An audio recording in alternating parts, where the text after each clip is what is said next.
কেমন? তাহলে যিনি বিদ্যার দেবী তিনি গৌরাঙ্গের চরণ সেবা করেন, তার প্রমাণ দিয়েছিলেন একজনকে, বিশ্ব ব্রহ্মাণ্ডের একজন, এই সারা বিশ্বের মধ্যে একজন জ্ঞানী পণ্ডিত কেশব কাশ্মীরি, তাকে তিনি বুঝিয়ে দিয়েছিলেন। তাই বাবা, বাড়িতে যদি কালী ঠাকুর থাকে, মন্দিরে যদি কালী ঠাকুর থাকে, নিতাই গৌরের মিনিমাম একটা ক্যালেন্ডার অন্তত রাখবেন, সেইখানে অন্তত একটু সেবা দেবেন, তারপর আপনি যেই দেবতার সেবা করুন। কারণ আমাদেরকে খেলতে শিখিয়েছেন এই বাংলার মাটিতে একমাত্র বিশ্ব ব্রহ্মাণ্ডের খেলোয়াড়, যিনি খেলা শেখাতে এসেছেন তিনি হচ্ছেন আমার সচি মায়ের ছেলে নিমাই। তুমি খেলতে যদি জানো তবে তুমি ভগবানের চরণ পাবে, আর খেলাই যদি ভুল হয়ে যায় তোমার জীবন থেকে তুমি সবই হারাবে। তাই ভালো খেলোয়াড় হতে হবে। আজকে দেখুন, গৌর সুন্দর সচি মায়ের চরণ ধরে সকালবেলায়, দুপুরবেলা, সন্ধ্যাবেলায় বাইরে থেকে গঙ্গার জল নিয়ে এসে মায়ের চরণ ধুয়ে দেয় না, চোখ থেকে বিন্দু বিন্দু বিগলিত করে সেই প্রেমাশ্রু, যা দিয়ে আমার মহাপ্রভু চরণ সেবা করেন সচি মায়ের। এবং সচি মায়ের পা ধুইয়ে দেয় চোখের জলে। সচি মা সঙ্গে সঙ্গে নিমাইকে সকালবেলা বুকে জড়িয়ে ধরে বলে, ওরে নিমাই, আরো তো বাড়ির ছেলেরা মাকে প্রণাম করে, কিন্তু তোর মতন এইভাবে পাগলের মতো তো কেউ প্রণাম করেনি। আমি তো সবাইকে দেখেছি মাকে নিছক প্রণাম করে, মাথা ঠুকে প্রণাম করে, শুয়ে পড়ে প্রণাম করে, হাঁটু মুড়ে প্রণাম করে, কিন্তু তুই প্রণাম করতে গেলে তো চোখ থেকে জল আমার পা ধুইয়ে দেয় কেন? তখন সচি মাকে নিমাই বলছে, মা, আমি চোখের জলে তোমার চরণ ধুইয়ে দিয়ে তোমাকে প্রণাম করি একটা জিনিস পাবার জন্য। মাগো, তুমি আমাকে শুধু মাথায় হাত দিয়ে একটাই আশীর্বাদ করো, আর আমি কিচ্ছু চাই না। আমি সকালবেলায়, দুপুরবেলায়, সন্ধ্যাবেলায় বদন ভরে হরিনাম করে আমি জগতের প্রত্যেকটা মানুষের জ্বালা যন্ত্রণা যেন দূর করে দিতে পারি। এর থেকে আমি বেশি কিছু চাই না। আমি মানুষের মনের দুঃখ, জ্বালা, যন্ত্রণা শুধু দূর করব, এইটুকু আমাকে আশীর্বাদ আর অনুমতি দাও মা, আর আমি কিচ্ছু চাই না। তা সুরধ্বনি তিনি আজও গৌর কিশোর সহচর মিলিয়া আনন্দে বিভোর। মায়েরা শোনেন, এইবার ভগবান খেলা খেলবেন বলে চারটে যুগে তিনি ভগবানের সঙ্গে কাউকে না কাউকে কিন্তু রেখেছিলেন। যেমন প্রথমত বলি, সত্যযুগের নারায়ণ তিনি একা নারায়ণ ছিলেন না, মানে সত্যের ভগবান একা ছিলেন না, চারজন ছিলেন ভগবান। বৈকুণ্ঠ লোকে চারজন নারায়ণ ছিল। অনেকে ভাবে নারায়ণ ঠাকুর একজন, বিষ্ণু ঠাকুর একজন, কিন্তু না, নারায়ণ হচ্ছেন চারজন।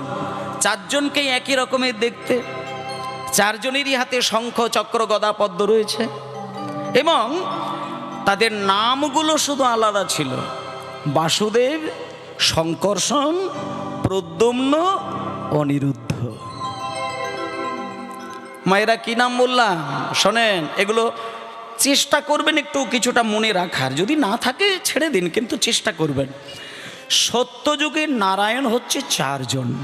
কে কে? বাসুদেব, শঙ্কর্ষণ, প্রদ্যুম্ন, অনিরুদ্ধ। এবার শোনেন, তাহলে চার নারায়ণ সত্যযুগ ধরেই খেলা খেললেন। ঠিক সত্যযুগ যখন পার হয়ে গেল, শেষের দিকে চলে এলো, চার নারায়ণ এক জায়গায় দাঁড়িয়ে থেকে চিন্তা করছে, সারা সত্যযুগ ধরে খেলা খেললাম, কিন্তু আনন্দ তো পেলাম না, কি করে হয়? মানে একই নারায়ণ যদি চার নারায়ণ হয়, সেই খেলায় আনন্দ থাকতে পারে কি? সত্যযুগ পেরিয়ে যাবার পরে নারায়ণ ঠিক করে নিলেন যে না, এই যুগটা পেরিয়ে গেছে, যাক, ত্রেতা যুগ যেদিন আসবে সেদিন আমি আর চারজনকে ভগবান রাখবো না, আমি রাম একা থাকব। পাশে শুনে নিন, যিনি ছিলেন সত্যযুগে নারায়ণ, তিনি ত্রেতা যুগে হয়ে গেল রাম। তাহলে বাসুদেব হয়ে গেল রাম, শঙ্কর্ষণ হয়ে গেল লক্ষ্মণ, প্রদ্যুম্ন হয়ে গেল ভরত, আর অনিরুদ্ধ হয়ে গেল শত্রুঘ্ন। দেখুন, বাসুদেব, শঙ্কর্ষণ, প্রদ্যুম্ন, অনিরুদ্ধ এনারাই যখন ত্রেতা যুগে এসে গেল, চার ভগবান চার ভাই হয়ে গেল। চার ভাই, রাম, লক্ষ্মণ, ভরত, শত্রুঘ্ন। এবার চার ভাই খেলা খেলছে। কোন যুগে খেলছে? ত্রেতা যুগে খেলছে।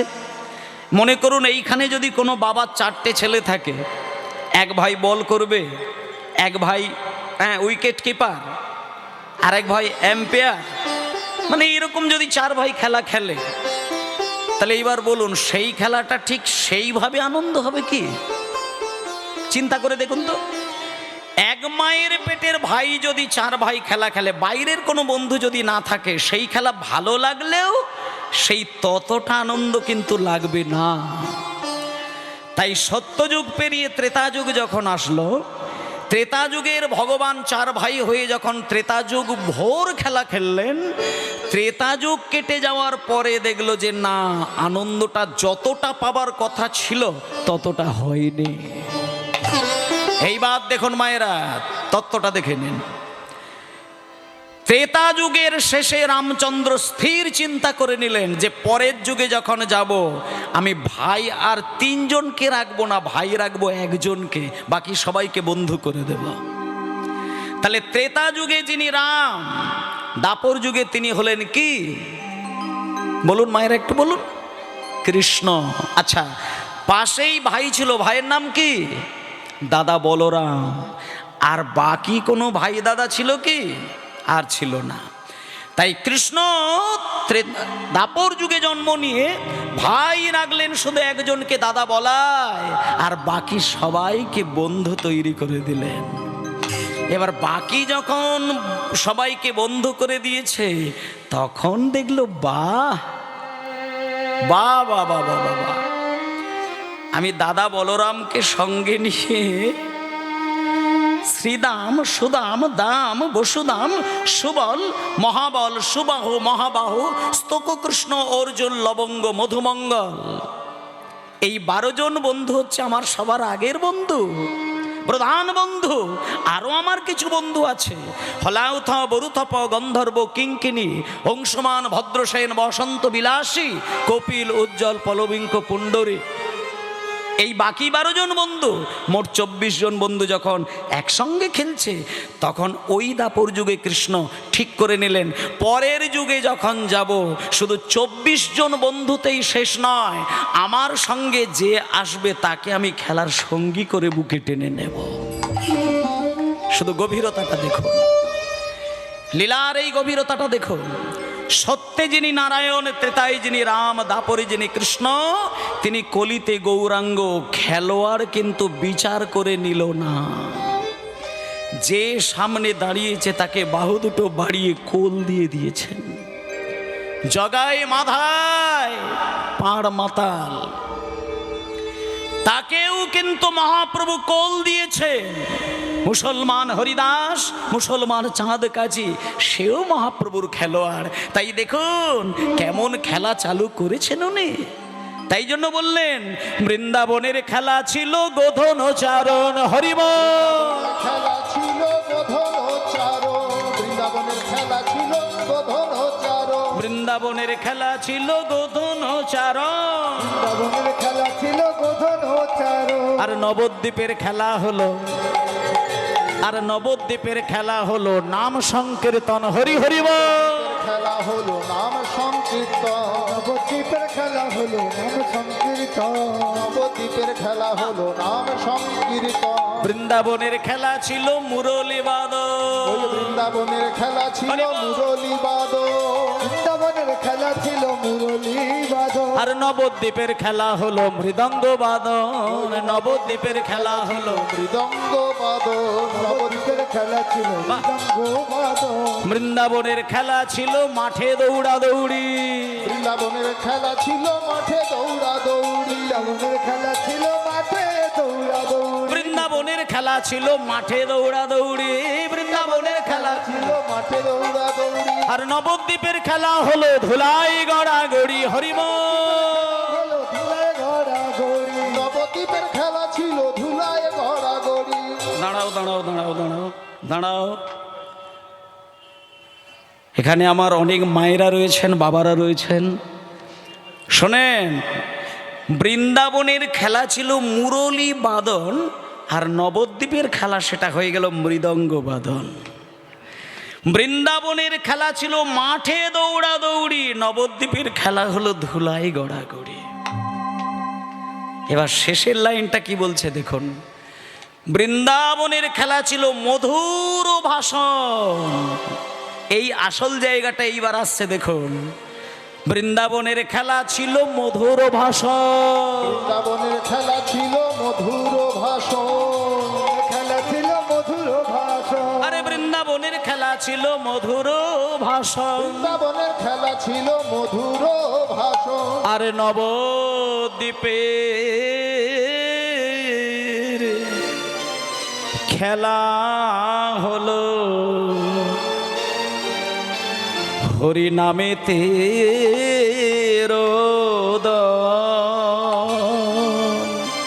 দাঁড়া মায়েরা।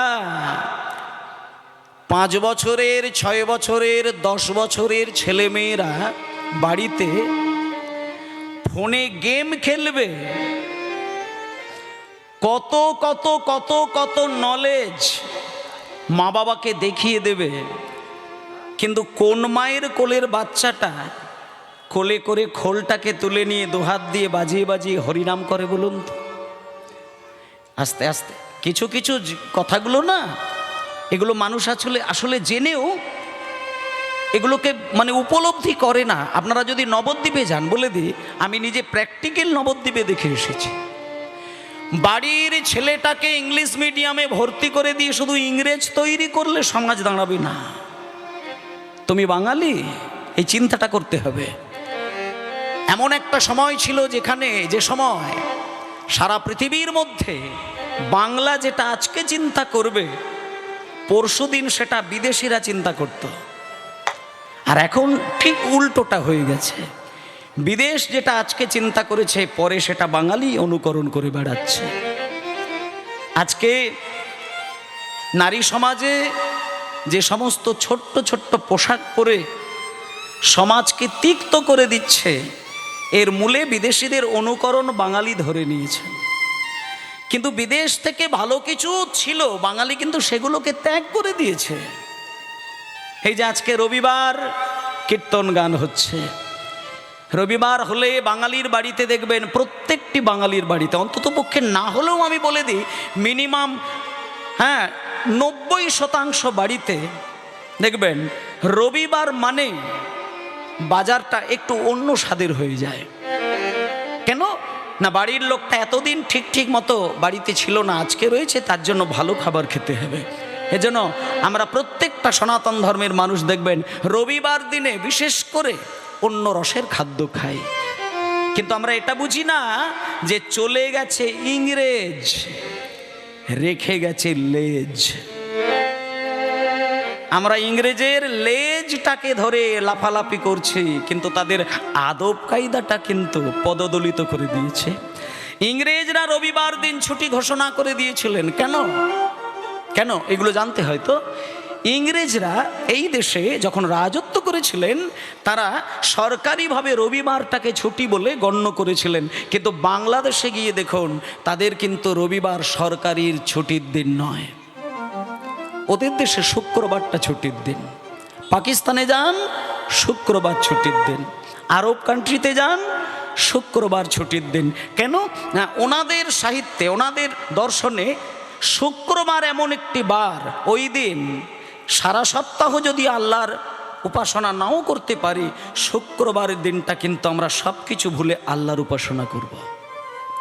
আর ইংরেজদের একটা দৃষ্টান্ত ছিল, তাদেরও একটা চিন্তা ছিল যে সারা সপ্তাহ যদি চাকরি আর সংসার এই দুটোর মধ্যে নিজেকে হারিয়ে ফেলি, অন্তত রবিবার যেদিন হবে সেদিন আমরা সব কিছু ভুলে গিয়ে চার্চে গিয়ে আমরা যীশু খ্রিস্টের উপাসনা করব।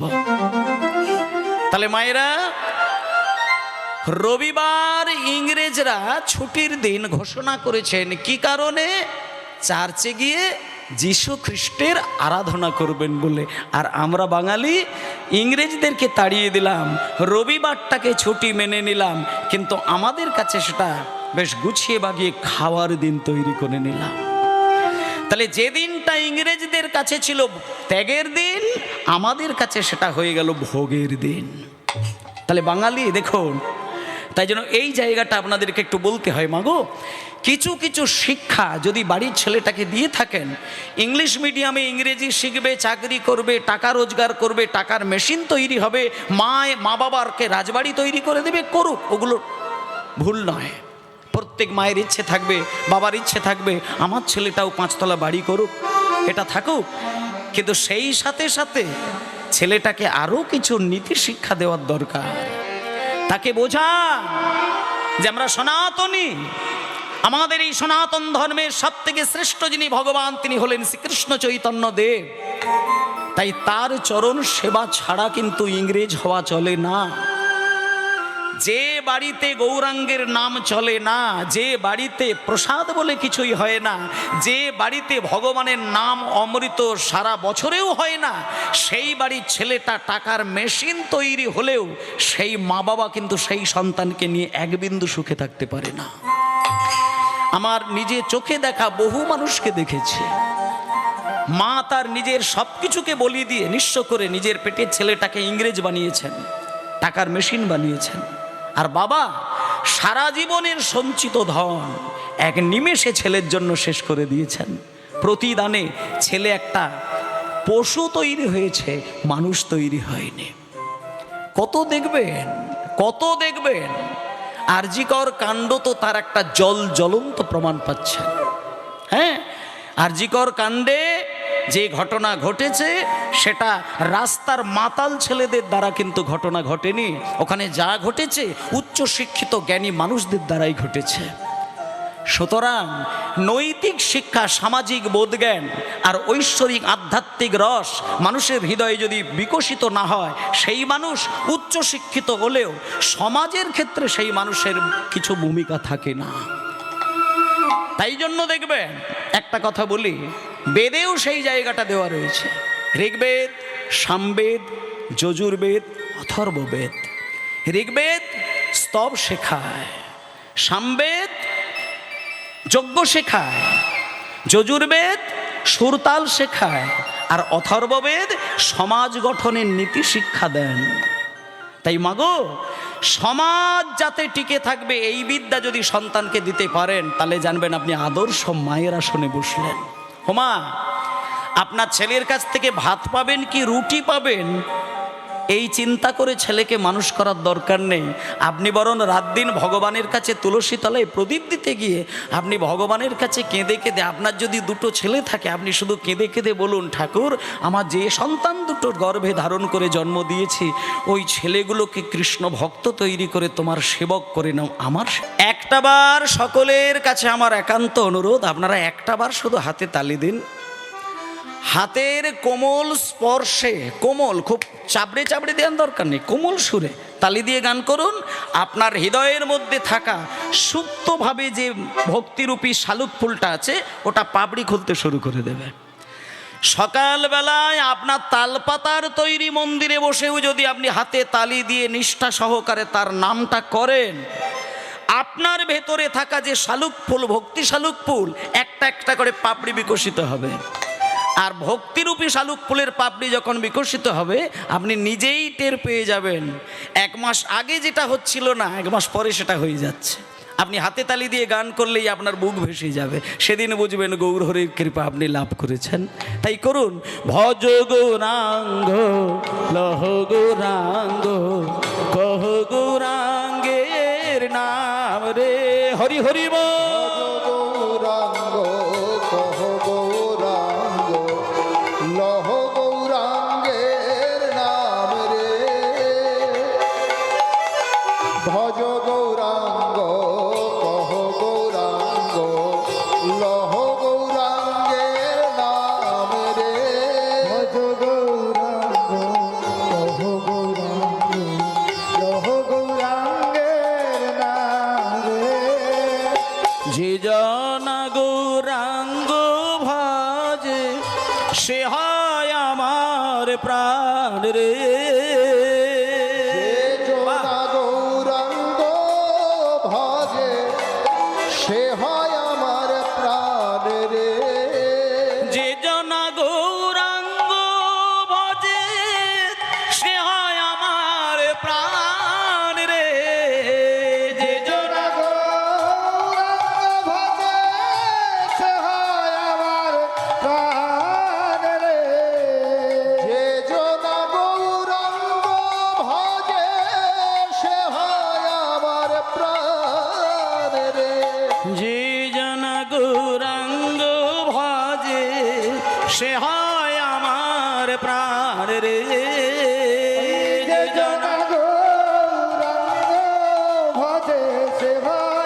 রে ভজ গৌরাঙ্গ লহ গৌরাঙ্গ লহ গৌরাঙ্গের নাম রে দিন গেলে হাগো রাঙ্গ যে বলে একবার রে তিনি গেলে হাগৌরাঙ্গ যে বলে একবার রে তিনি গেলে হাগৌরাঙ্গ যে বলে একবার রে সে জন আমারই হয় আমি হই তার রে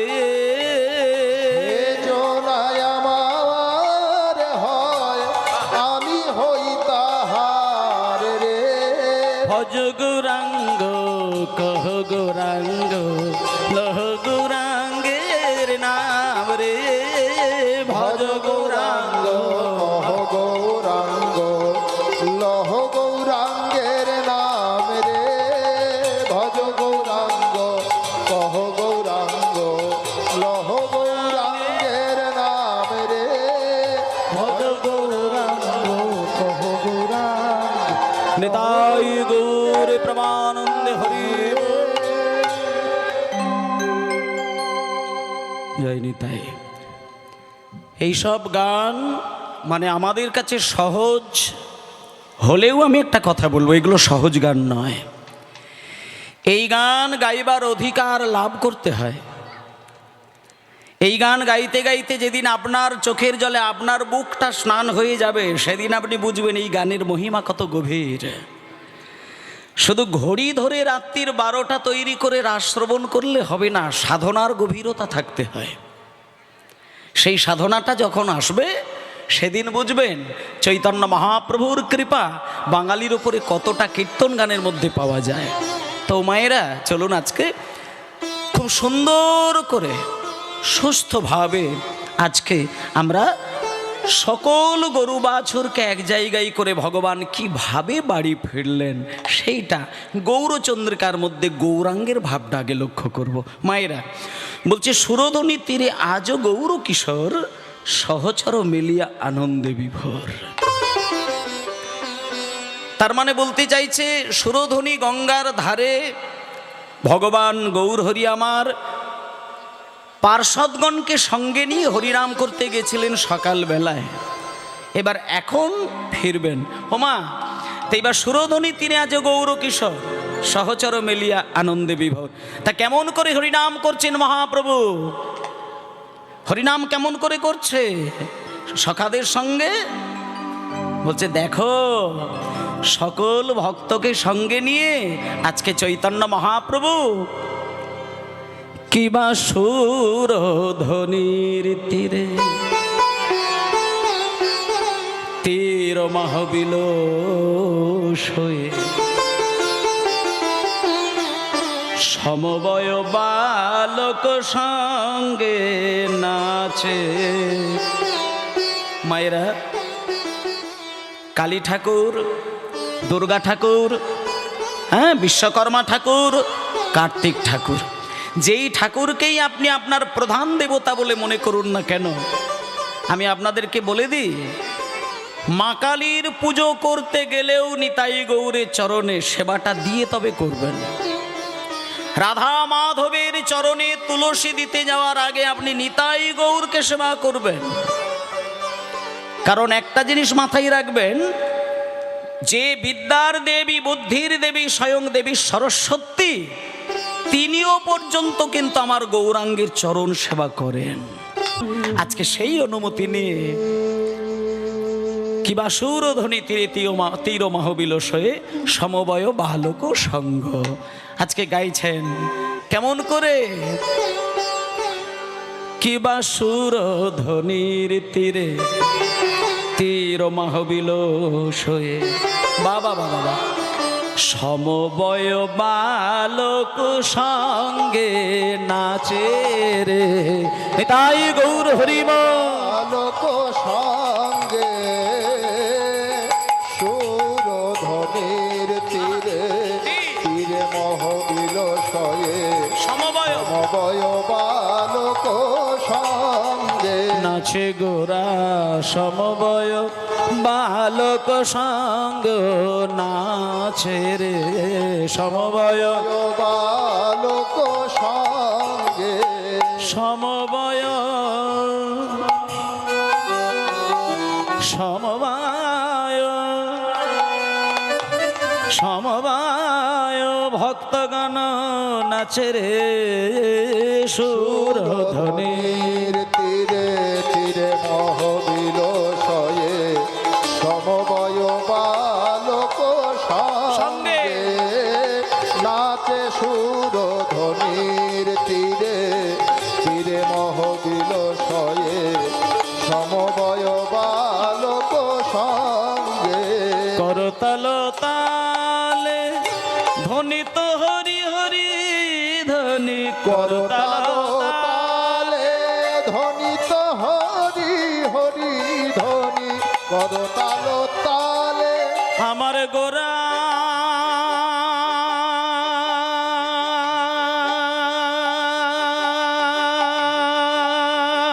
নাচে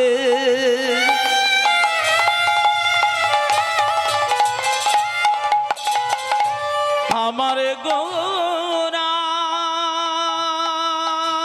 নাচে আমার গোরা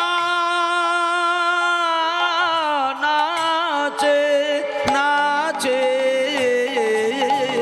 করতাল তালে ধ্বনিত হরি হরি ধ্বনি করতাল তালে ধ্বনিত হরি হরি ধ্বনি ওই তো আমার গোরাই নাচে ওই তো আমার গোরাই নাচে ওই তো আমার গোরাই নাচে ওই তো আমার গোরাই নাচে ওই তো আমার গোরাই নাচে ওই তো আমার গোরাই বলি, নাচে ওই তো আমার গোরাই নাচে ওই তো আমার গোরাই নাচে হরি হরি হরি বলে হইতো আমার গোরায় নাচে হরি হরি হরি বলে ওই তো আমার গোরাই নাচে হরি হরি বলে ওই তো আমার গোরাই নাচে অন্তরেতে শ্যাম নাচে ওই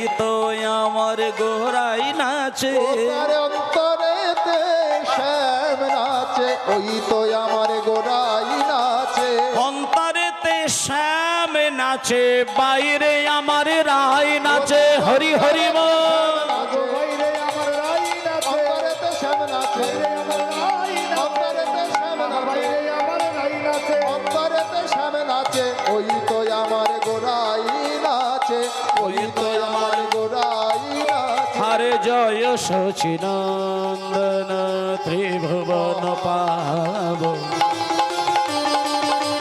সমবয় বালক সঙ্গে হরে জয় সচিনন্দন ত্রিভুবন পাবন পূর্ণ পূর্ণ অবতারে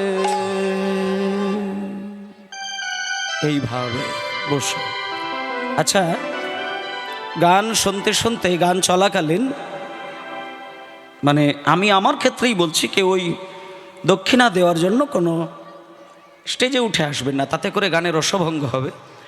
এটা আমার ব্যক্তিগত চিন্তা থেকে বলি। বাবা ছুটে গিয়ে বাধা দিলেন, কিন্তু এতে আমিও সমর্থন করি যে উঠে আসবেন না। কীর্তন পরিবেশন আর শ্রবণ এর মাঝখানে একটা ছন্দপতন ঘটে, এটা যদি হয় তা সেটা করবেন না, শেষে দেবেন নিতাই গৌর প্রেমানন্দে হরিবোল হরিবোল। তা যাই হোক, এবার করতে হবে না।